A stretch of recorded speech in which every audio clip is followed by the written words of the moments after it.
meantime, Representative Martin Romualdez's camp has drawn a line in the sand, denying any involvement or connection with the Diskaya family amid allegations of a property deal.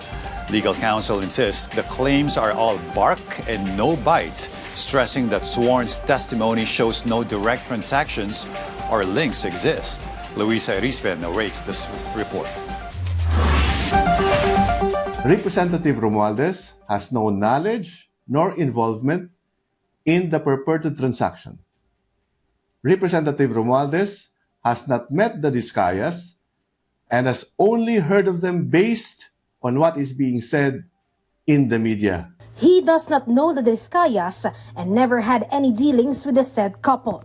This was the response of the camp of late Representative and former Speaker Martin Romualdez to the allegations that he bought a property in a plush subdivision in Makati City and used the Diskayas as front buyers. According to Romualdez camp, this is clearly a baseless accusation. The claim in the report about using the Diskayas as a front in a property purchase is outright baseless. They also stressed that even previously in a hearing in Congress wherein Curly Diskaya testified, they recall him saying that he had no transaction or direct contact to the former House leader. Mr. Curly Diskaya categorically declared, I quote, "Gusto ko lang po linawin na wala po akong direktang transaksyon.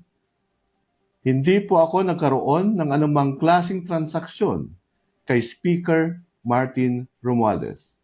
End of quote. It was Senate President Pro Tempore and Blue Ribbon Committee Chairman Panfilo Lacson who exposed the said transaction between the Diskayas and Romualdez. However, he admitted it is yet to be confirmed by the previous owner and he does not have any concrete evidence yet to prove the claim. Nung mapanood ng mga maid, sina Diskaya rito, "Ma'am, yan yung bumili ng bahay mo ah."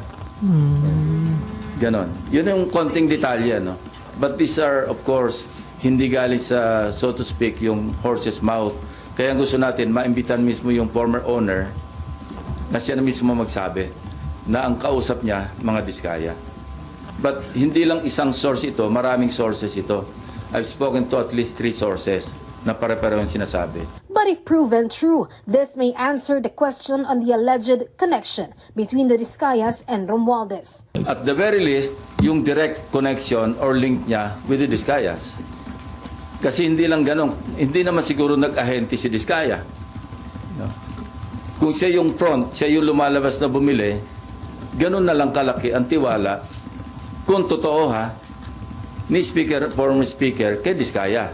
So hindi ganun kababaw yung kanilang yung kanilang samahan. On the scheduled Blue Ribbon Committee hearing on Monday, the previous owner may possibly attend if he or she is willing to testify. Meanwhile, Lacson said the doors of the committee is open for Senator Amy Marcos if she wants to show pieces of evidence which will link Romualdez to the flood control scandal. Kung meron siyang mayambag na ebidensya para madiin ang kanyang pinsan, sumali siya sa pagdinig.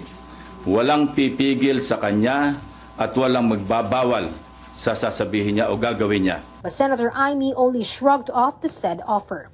Luisa Erispe from the National TV Network for a new and better Philippines.